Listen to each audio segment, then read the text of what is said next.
Welcome to my DnD / Baldur's Gate 3 attribute check code. Uh, in this video, I'm going to break down DnD skill checks and also how I made this one.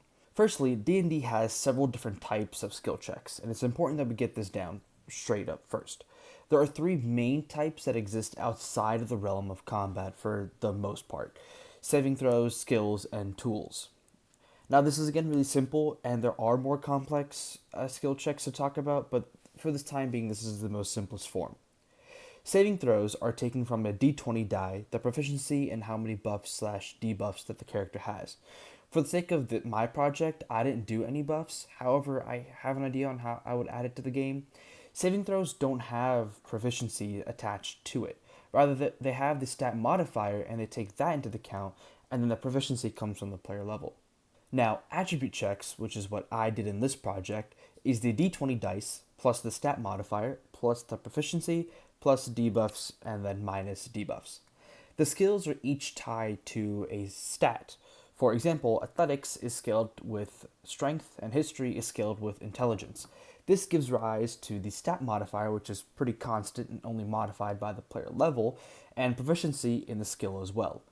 Tool checks are a bit different. They are determined by the dungeon master for the most part, as there's no real pattern that I could find, and they check if they exist in the inventory as well. Beyond that, it's still quite similar to the attribute check.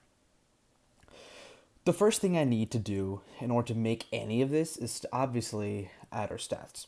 These stats were the base 6 in the player level. This includes strength, dexterity, charisma, intelligence, wisdom, and constitution, and with that, of course, the player level. I made a data table that held the 6 stats, the player level, and the class. I named each row the class name to grab it when I need it and pass those values to the attribute. The reason why I did it like this with individual functions was so that I could have more precise control. I then made classes by using enums and structs. I used data tables to store values like stat information and proficiencies. This way, editing each thing in class was really simple and didn't take much effort. The most amount of effort things here took was just making the data tables, but at that point, if you were a AAA studio or something more, a lot of this stuff would be done in pre-production anyways, so this shouldn't be much of an issue. And if you're using this as like an indie studio or like a solo developer, this system is also not terrible because all it does is just requires a bit of busy work, and all this will get done fairly simply.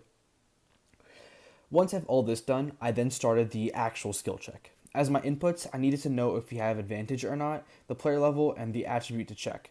The first thing I do is get the dice check. The dice check checks for advantage, then picks the greatest number and returns the corresponding dice state, pass, fail, or nat 20, which is critical success.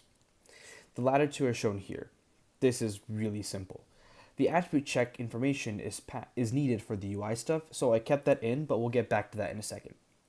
For the regular pass, which is from 2 to 19 inclusive, I got a switch on the enum and got the stat modifier for each one. In order to see what proficiency I have, I got my player level for the proficiency as well and added them all up together. I check that against the pass state and then determine if I passed or not. The most complex part about this was honestly the math and getting the formulas correct. There's a lot to account for here. When I play as a dungeon master, I don't always think about this formula, but I have to here. And it's really complex and in depth, where I can do things simply and easily on my own. Stop the cap! And this is where the biggest challenge of this whole thing kind of comes up.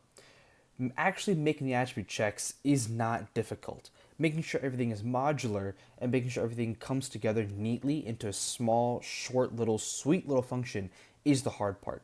And that's where I struggled the most on this project. Now let's get into the UI.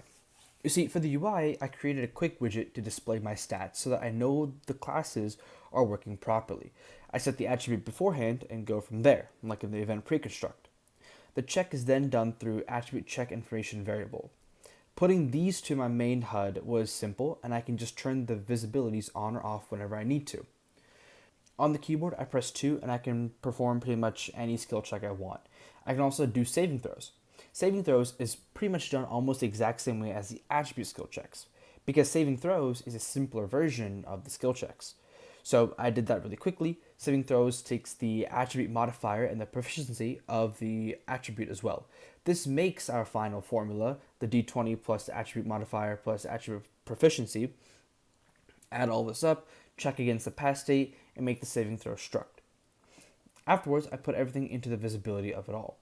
Now, this can be used pretty much anywhere and called by any character in the game since it's on a character component.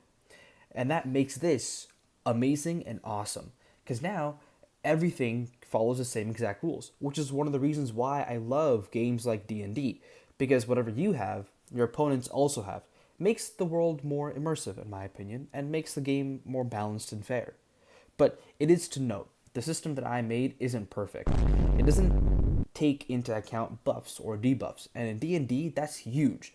Buffs from weapons, armor, objects, spells, and more affect the player in several different ways, so it's important that we do that eventually.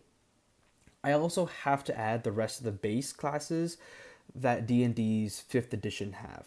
Selecting class would be a nice feature to start off with. This is where I can do things like select class in one level and then go on to the next afterwards, very much like Baldur's Gate 3.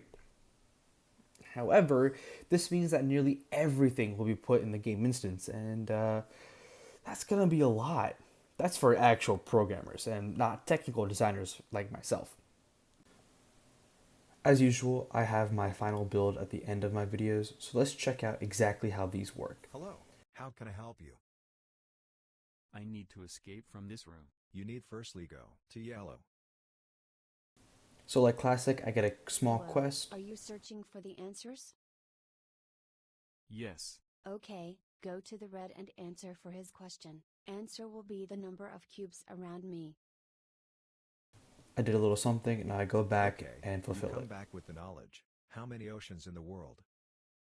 So here I pass my perception check that's on the dialogue node that I use Four, for the right. The Atlantic, Pacific, dialogue builder Indian, plugin that I and used. Arctic Oceans. And then I also However, passed a most persuasion countries check as now well. recognize the southern, Antarctic, And now we as let the fifth ocean. entire dialogue exhaust, and then we're basically done.